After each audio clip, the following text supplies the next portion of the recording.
سنو، وہ کون سی تسبیح ہے جسے پڑھنے کے بعد نوکروں کی ضرورت نہیں رہتی؟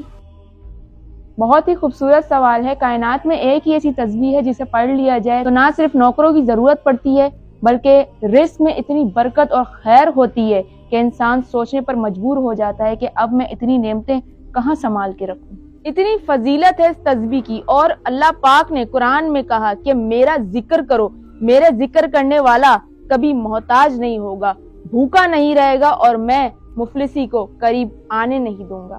اور پھر کہا کہ ذکر خدا میں اتنے خزانے پوشیدہ ہیں کہ جو اس کی روح کو سمجھے گا اسے ہی نصیب ہوتے ہیں۔ اے انسان، میرے ذکر سے غافل نہ ہو۔ تبھی تو ہمارے بزرگوں نے کہا کہ اگر فیضیاب ہونا چاہتے ہو تو ایسی محفلوں میں بیٹھو جو تمہیں خدا کے قریب کر دے، اور ایسے دوست تلاش کرو جو تمہیں خدا کی یاد دلائیں اور تمہاری زندگی روشن کر دیں، کیونکہ پھر ہی انسان کامیاب ہے۔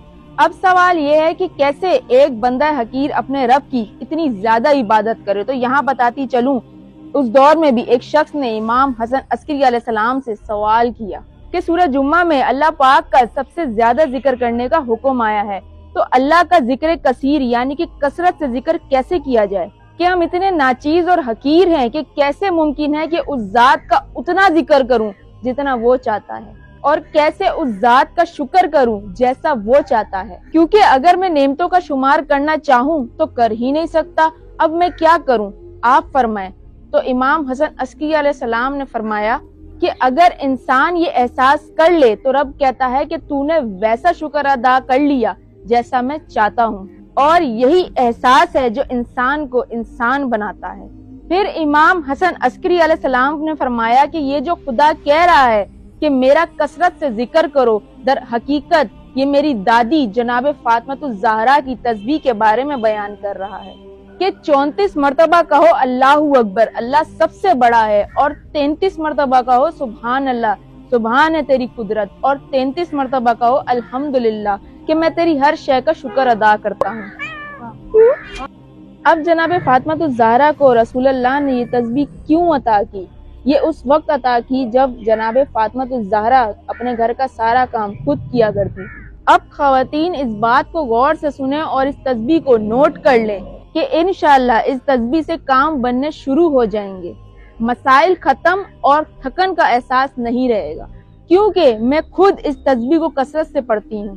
اب رسول اللہ بیٹی کے گھر تشریف لائے اور دیکھا کہ شہزادی کونین چکی چلا رہی ہیں اور ہاتھوں پر یعنی کہ دستے مبارک پر بہت سے چھالے نکلے ہوئے ہیں۔ پھر جناب فاطمہ الزہرا نے بابا کو دیکھا اور کہا کہ بابا، میں گھر کے کام کر کے بہت تھک جاتی ہوں، مجھے ایک کنیز کی ضرورت ہے۔ یہ روایات میں ہے کہ کائنات میں کس باپ کو اپنی بیٹی سے ایسی محبت ہوگی جو رسول اللہ کو جناب فاطمہ الزہرا سے تھی۔